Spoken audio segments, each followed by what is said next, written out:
Hello, everybody. Hello, everybody. Welcome to Happiness Habits. This is Happiness Coach Cyril Joseph.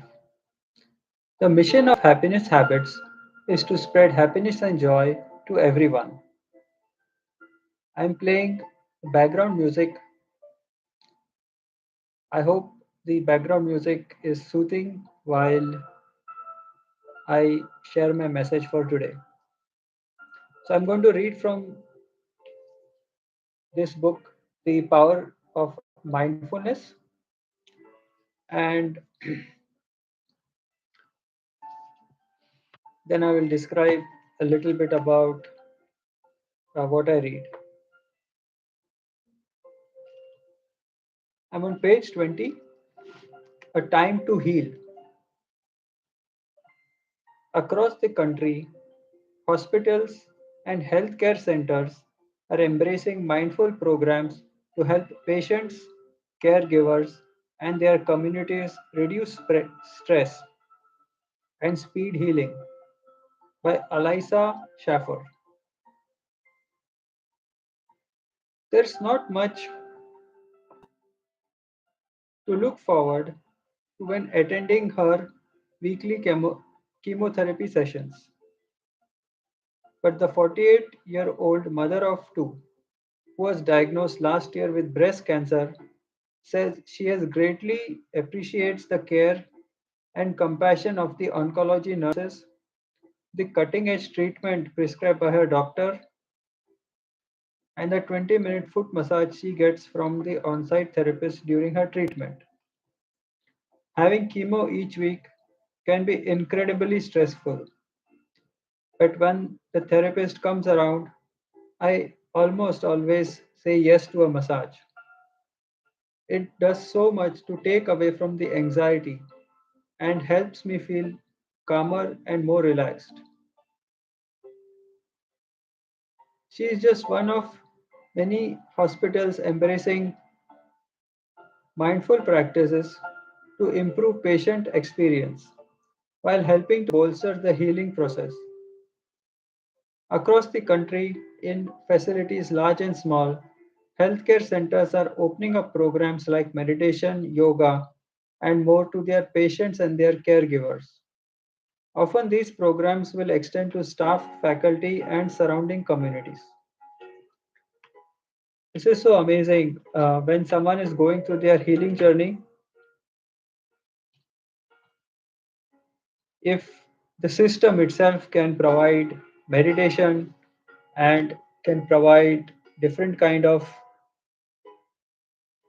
non-traditional, that is Eastern healing processes, that would be so beneficial for the patient's overall healing. Our body has the innate ability to heal itself, and when we rest, give our body the right nutrition, give our body the right kind of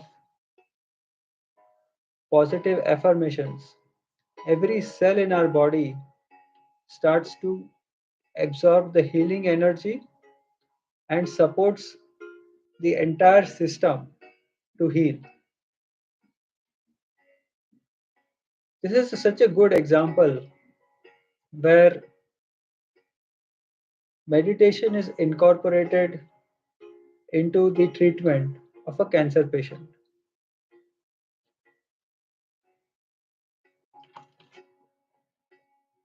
Patient power. For patients having anxiety provoking treatments like chemotherapy, mindful programs are powerful. At Moffitt Cancer Center in Tampa, Florida, for example, inpatients undergo treatment can have mindful practices such as yoga and guided imagery right from their bedside. It's a good way for our patients to reduce stress and let go of some of their concerns. Patients who have taken part in the program resort to a 40% reduction in symptoms like fatigue, pain, and nausea. So, in any kind of healing, There are different aspects to healing. For everyone, what the body responds to is a little bit different. And when we add on meditation, guided imagery, any kind of healing becomes more powerful. Any kind of treatment becomes more powerful because the mind gets a chance to release all the accumulated stress and completely focus, give the energy on the healing of the body.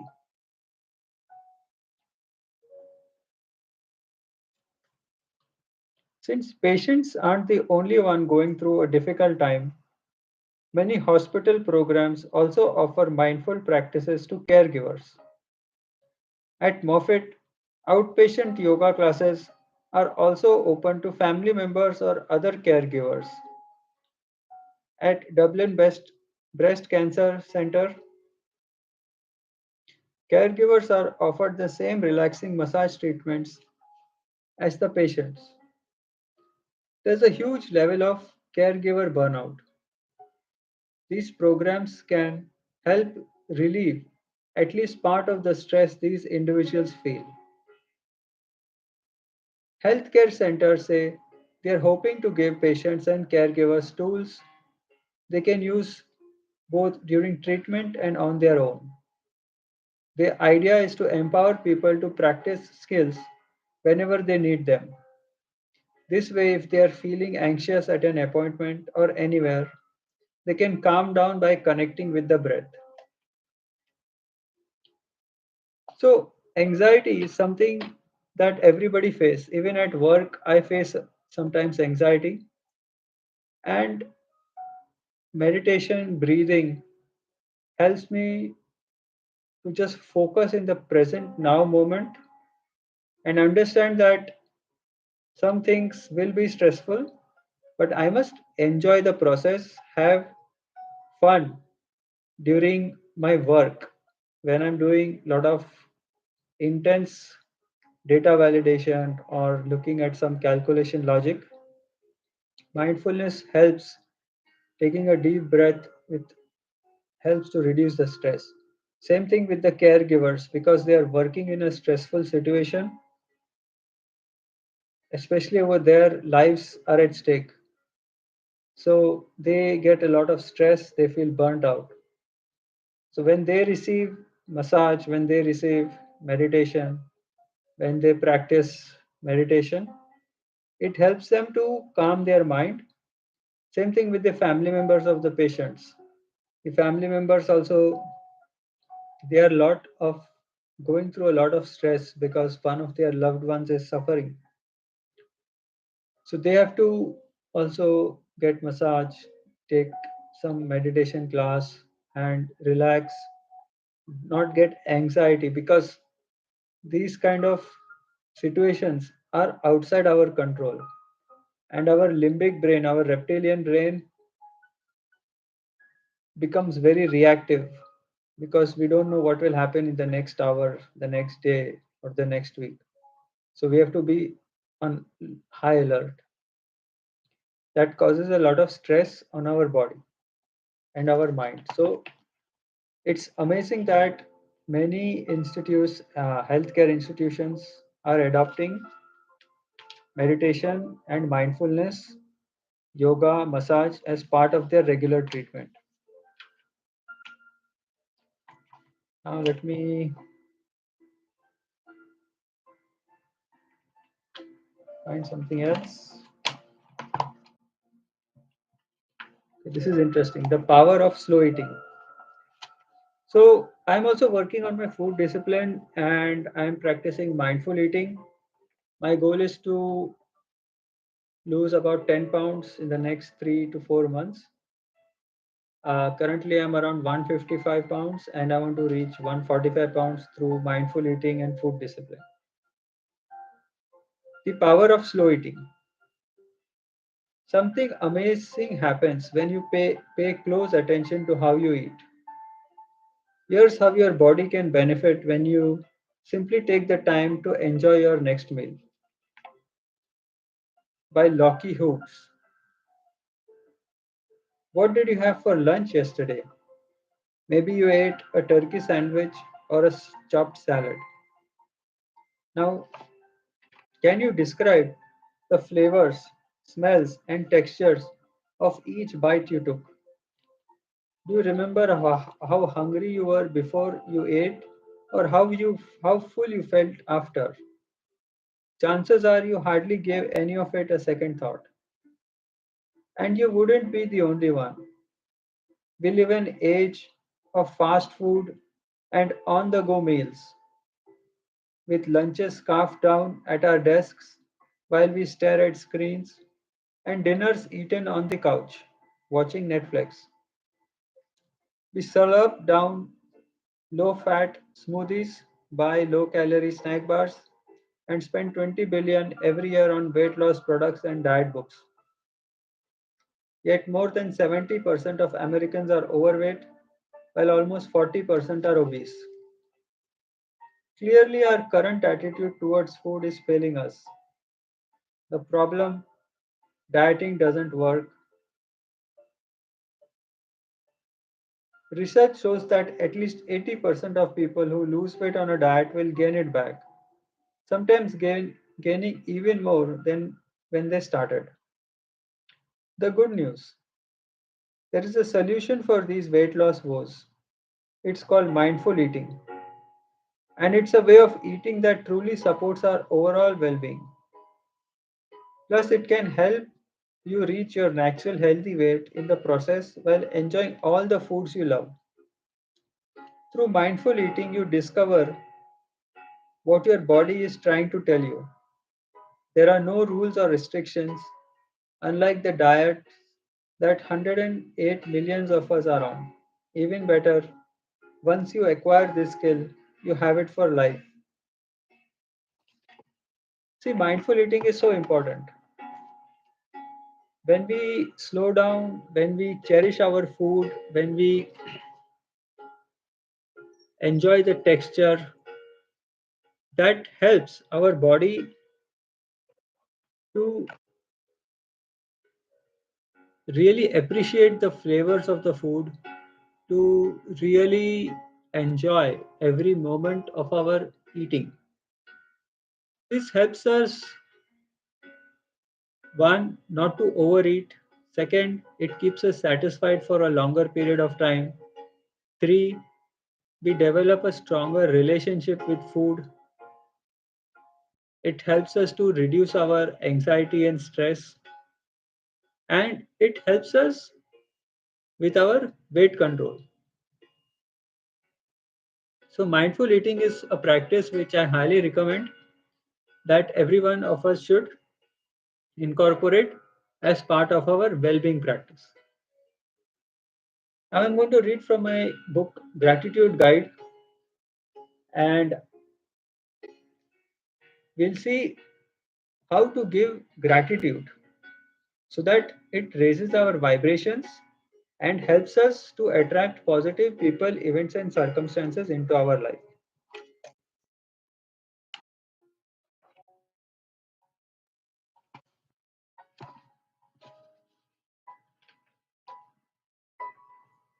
I'll go to page 104, Gratitude and Generosity.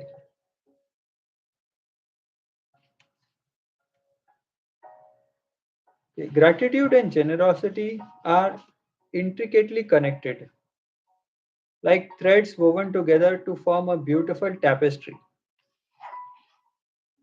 So, when we are grateful, we are more generous, and when we are generous, we automatically feel more grateful towards life. When we cultivate gratitude in our lives, it inspires acts of kindness and generosity towards others. It is through the expression of gratitude that we open our hearts to the needs and experiences of those around us, leading to a greater sense of purpose and fulfillment. Through philanthropy, donations, and volunteering, we can make a huge difference. Yeah, even if you volunteer 1 hour at a non for profit, that has a ripple effect because we are spreading kindness and love. and then it comes back to us in many forms. Gratitude has a profound effect on our mindset and perspectives. When we take the time to recognize and appreciate the blessings in our lives, we develop a deep well of gratitude that naturally spills over into acts of kindness and generosity. It is as if gratitude opens our eyes to the abundance we possess and the many ways we can share that abundance with others. Acts of kindness and generosity can stem from a grateful mindset in countless ways. Whether it is offering a helping hand to a stranger, donating time or resources to a charitable cause, or simply being present and listening to someone in need. These acts are all manifestations of gratitude. They arise from a genuine desire to give back and make a positive impact on the lives of others. Furthermore, generosity is not limited to material wealth or possessions. It is a state of being that transcends materiality and extends into the realm of time, attention, and love. When we practice gratitude, we become more attuned to the needs of others and are eager to give ourselves in whatever way we can.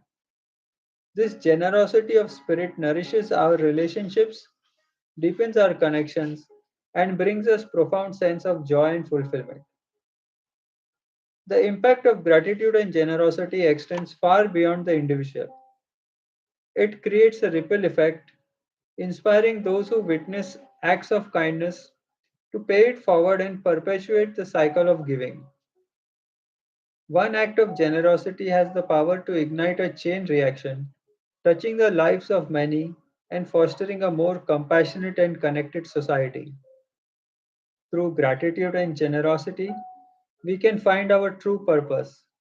When we recognize the abundance in our lives and give freely to others, we tap into a deeper sense of meaning and fulfillment. It is in these moments of selflessness that we discover a unique role in the world, our purpose in making a difference. Cultivating gratitude is essential to inspire acts of generosity. By practicing gratitude daily, we increase our awareness of the abundance surrounding us and develop a greater appreciation for all that we have. This heightened sense of gratitude naturally leads to a desire to give back, to share our blessings with others. Small acts of gratitude can have a powerful impact on inspiring acts of generosity. Gratitude and generosity are not just external practices, they contribute to our personal growth and self improvement. When we express gratitude and engage in acts of generosity, we enhance our self awareness, empathy, and understanding of ourselves and others. We become more connected to our own values and aspirations, and we develop a deeper appreciation for the interconnectedness of all beings. In conclusion, gratitude and generosity are inseparable partners on the journey of life. By embracing gratitude, we open ourselves to the power of giving and discover a greater sense of purpose and fulfillment.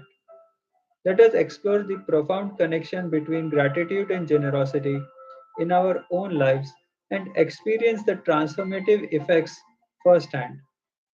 Together, let us create a world fueled by gratitude and generosity, where acts of kindness and love are the guiding principles that share that shape our lives and our society. This is such a beautiful chapter. When we are feeling gratitude, we start changing our perceptions about everything that is happening around us. We start to feel more at peace. That's the first thing. Our vibrations raise. We start to look for all the positive aspects in any kind of situation, circumstances. That helps us to be more generous, more giving. And generosity is just not like a donation or volunteering. Sometimes just saying a kind word to somebody, smiling at somebody, offering a small little gift of your kind words to somebody, or just simply saying thank you. I really appreciate all the help that you are doing. All these small things matter a lot in the long run. So we have to find the feeling of gratitude internally and then project it out.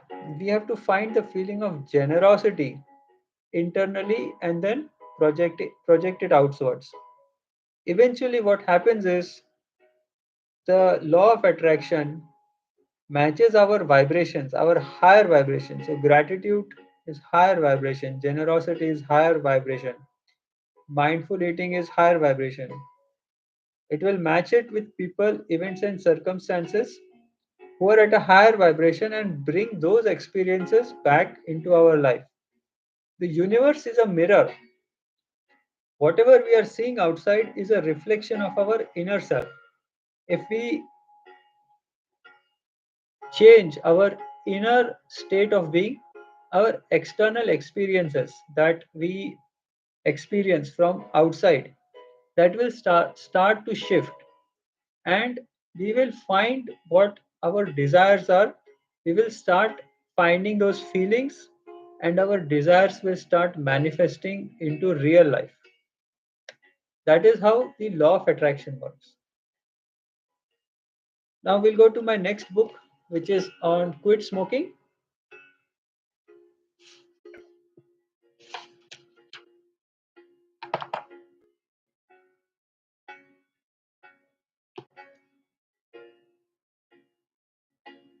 I will read from page 66, Preventing Relapse Triggers.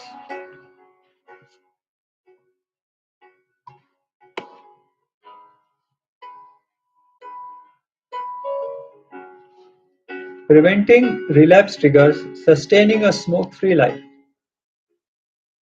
As your happiness coach, one of the most crucial aspects of maintaining a smoke free life is understanding and preventing relapse triggers. Relapse triggers are those subtle and not so subtle influences that can tempt even the most committed individual to pick up a cigarette again. In this section, we will delve into the significance of relapse triggers and explore effective strategies to prevent them from delaying your journey towards a smoke free life.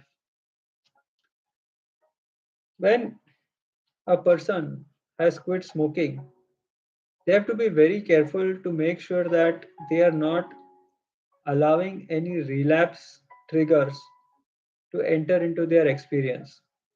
For example, friends who smoke, they should avoid them. Parties, bars where cigarettes are easily available, avoid those kind of situations. Avoid stressful situations that can trigger the need for cigarettes. So we have to prevent these kind of relapse triggers. First, let's understand relapse triggers. Before we can effectively prevent relapse triggers, it is important to grasp the different types of triggers and their potential influence on relapse. Relapse triggers can be classified into two categories: external triggers and internal triggers. External triggers are often environmental or situational factors that can tempt individuals into smoking again. On the other hand, internal triggers are those emotional or psychological factors that arise within ourselves and can lead us back to the harmful habit. By identifying the specific triggers that affect us individually, we can develop personal prevention strategies that truly work. So there are two kinds of triggers, right? Internal, that is our mindset, our psychology, and our stress. And external is like the people, events, and circumstances that cause us to smoke. Common external triggers. In order to successfully prevent relapse from external triggers, it is crucial to examine the common external influences that often lead to a craving for a cigarette. Social settings such as parties or gatherings where smoking is prevalent can often trigger the desire to smoke. Moreover, stress whether it is from work or personal life, can also be a significant external trigger. Additionally, simply seeing others smoke can ignite cravings and make it difficult to resist the temptation. Understanding and acknowledging the impact of these common external triggers is essential for maintaining a smoke free life. Strategies to prevent relapse from external triggers. Now that we have identified the common external triggers, it is time to explore practical strategies to prevent relapse. Avoiding smoking related environments or situations is a powerful step in preventing relapse from external triggers. This may mean politely declining invitations to smoking related parties or finding alternate stress relief mechanisms when facing with challenging situations. It is also important to build a strong support network of friends and family who understand your commitment to quitting smoking and can offer encouragement at difficult times. The best thing is never go to a party where there is smoking, alcohol, and any kind of bad habits. Avoid friends or situations that who encourage smoking or any kind of alcohol or any kind of bad habits. Why should you put your health at stake for some small entertainment or for just to make somebody impress somebody or to make somebody feel okay? Best is say no and find some healthy habits, find something to do that is productive and that is fulfilling for you. Common internal triggers. While external triggers can be challenging, it is equally important to address the internal triggers that may contribute to relapse.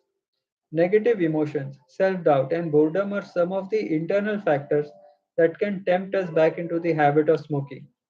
By recognizing and understanding these internal triggers, we can better equip ourselves to prevent relapse and maintain our smoke free life.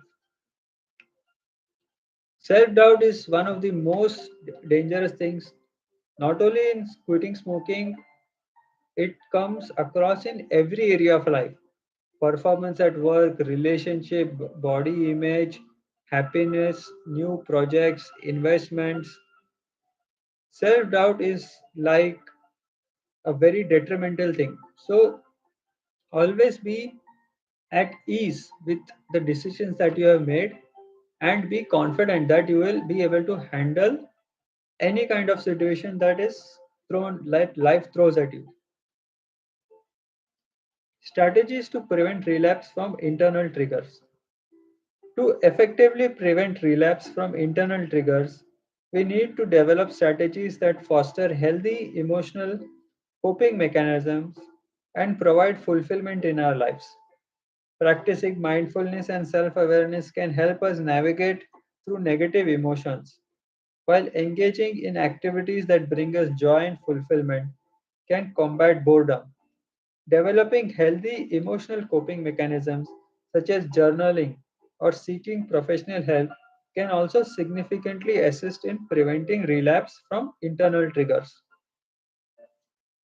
So that's so true. Mindfulness, meditation, journaling, this will all help us to uh, be more confident of ourselves and prevent any kind of relapse, prevent any kind of self doubt, prevent any kind of boredom or overwhelm.